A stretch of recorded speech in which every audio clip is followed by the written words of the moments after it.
Good morning, it's Sarah again, live on the EMN Facebook page.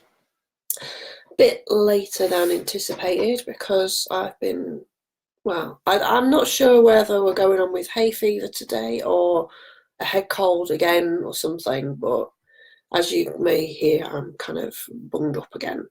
So I apologise that I sound like I've just got out of bed with a hangover or something. I haven't actually just got out of bed.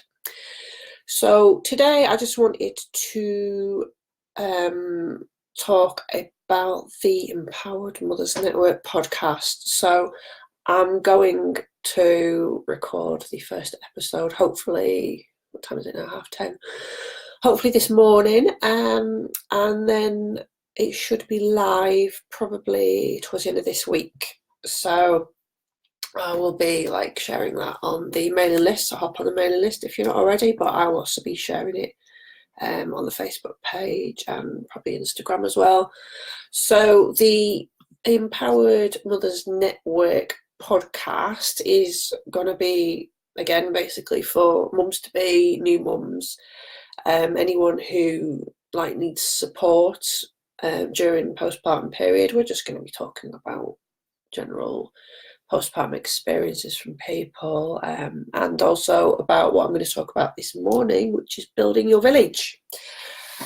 So if you are wanting to subscribe to the podcast, I will let you know when it's out, and you'll be able to subscribe to it on iTunes, Spotify, Google Play, and I'll post each episode on the website as well. Just checking my head's not getting cut off here. I've got really turn the screen a bit. There we go. The lighting again in here is awful today. It's so dark at the moment. Okay, so the other thing other than the podcast that I wanted to talk about today was building your village. So with these Facebook Lives, I just want to come on and ramble at you. Just a few tips on how to build your village as a new mother. So a lot of people say, okay, well, why do I kind of need to build my village and build that support network for yourself? It's, again, some of us, varies from person to person, doesn't it? But some of us have a lot of friends and family around us to help out, which is great, and some of us don't, because for various reasons. Sometimes family's far away, we've maybe moved to another place.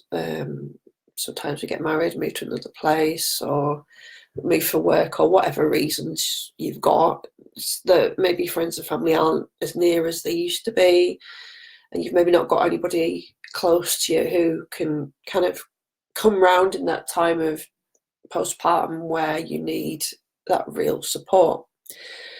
So again, why would you want to quickly go over why would you want to build a village?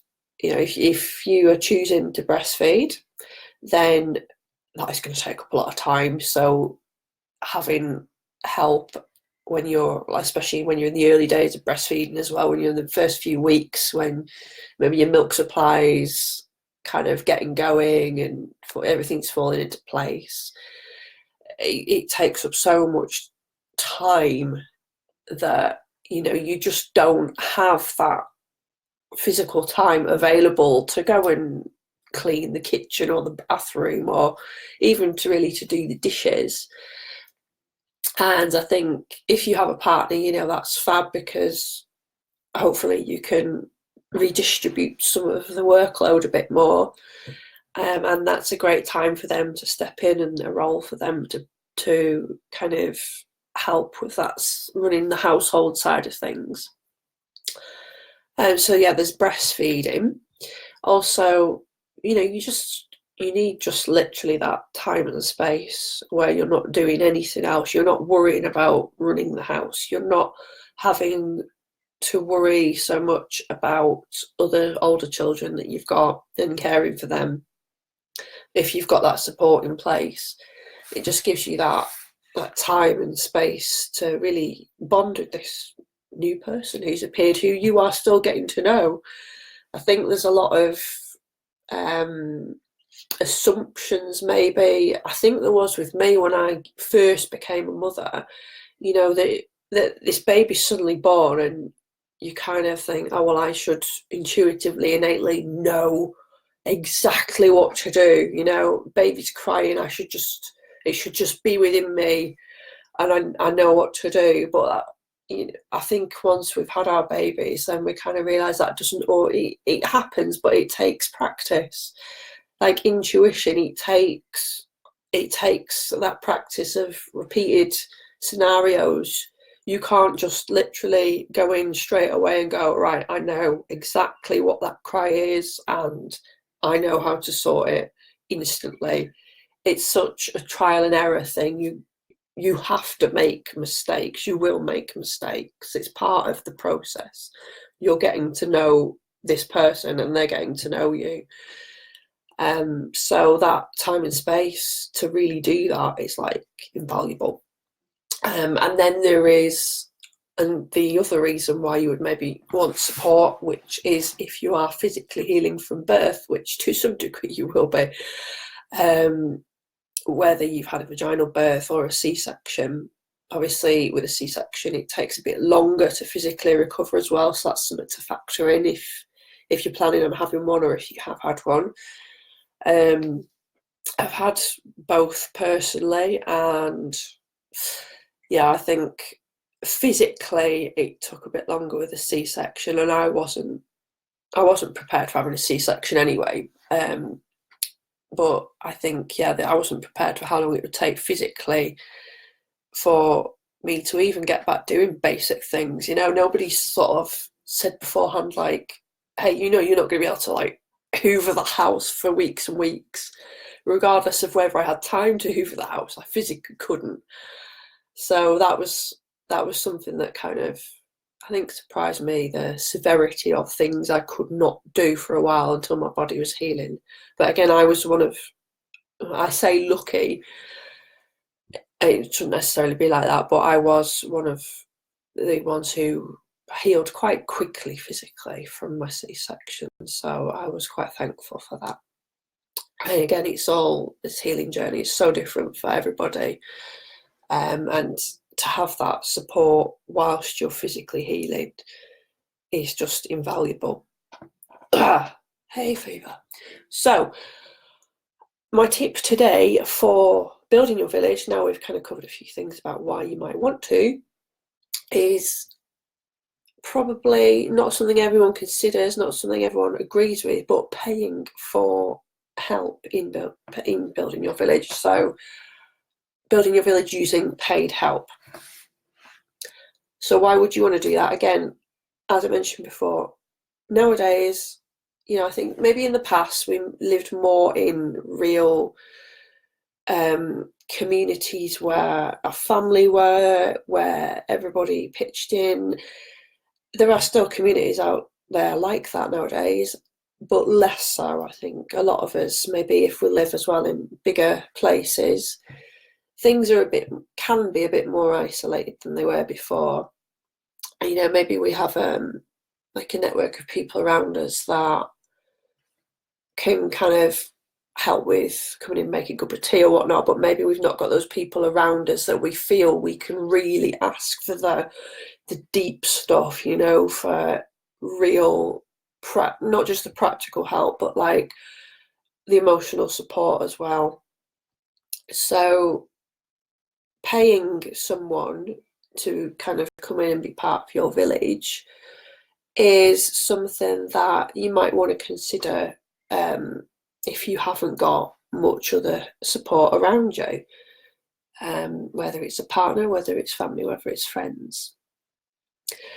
The most common aspect of getting paid support in your village, I would say, is probably getting a cleaner. That's one of the most common things that springs to mind when you say, right, I want some paid help to come in and help me, is a cleaner. So that can be a really good place to start, you know, even if it's just for, say, your postpartum period, just for a few months or something like that.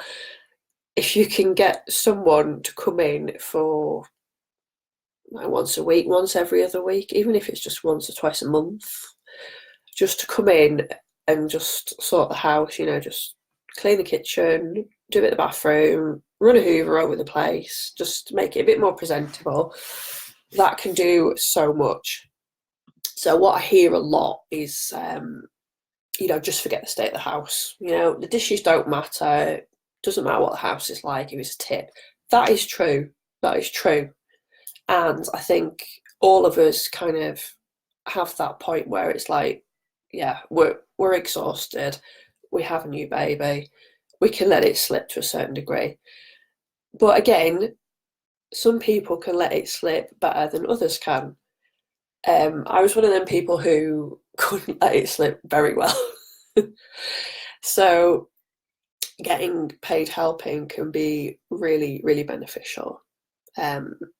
Again, you've got your partner maybe who is willing to do it.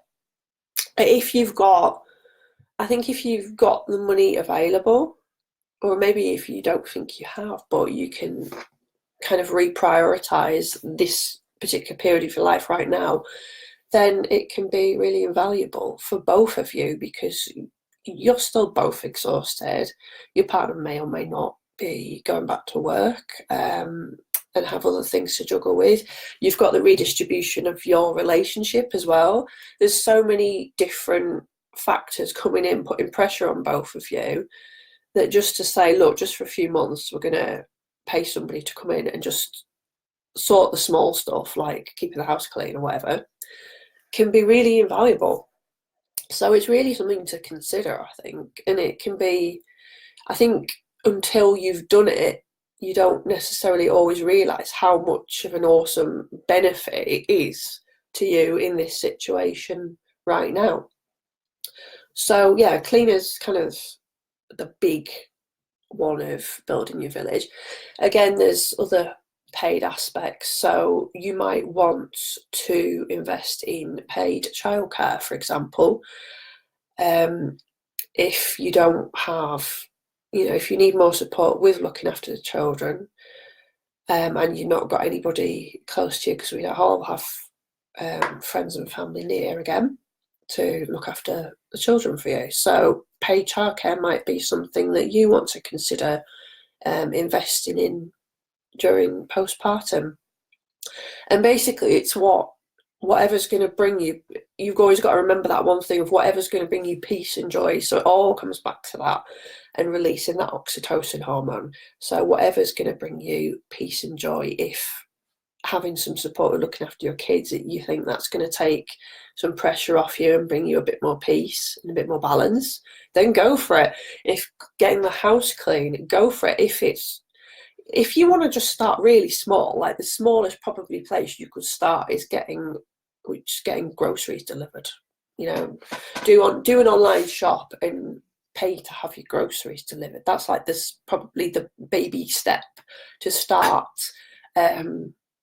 thinking about, how can I outsource, how can I pay for aspects of my village, is probably grocery delivery. And you can get all these like meal kits now as well delivered to your door. So things like that, things that just take a bit of the pressure off, a bit of the worry, a bit of all that kind of, oh, should I be asking my partner to do all this? Or, well, yeah, sure, but something that like minimises anything that might make you feel guilty or resentful or anything negative. Just minimising any negative emotion and just focusing on what is bringing you peace and joy and loads of oxytocin hormones. That's what we're after. So that's kind of why you'd maybe want to pay for an aspect of your village. If you have ever paid for an aspect of your village, cleaner, childcare, anything else, because there are different things, then let me know, because I'm interested to know who has done that before in the past. I've done it before in the past myself, and I don't regret it for a second. It was, especially in my case, when I had 2 children under the age of 2, really close age gap. I think that was absolutely essential for me, just to stop myself going completely crazy. So I found it really, really benefited me, and it's one of them things where you might not necessarily think, oh, I've got all this free cash to do it with. You might have to kind of reprioritize and juggle things, but it just for that period of time, even if you just say it's for that period of time, it can be so beneficial for your relationships with you and baby, your relationships with your partner, and just generally for your own well-being, which is like so important.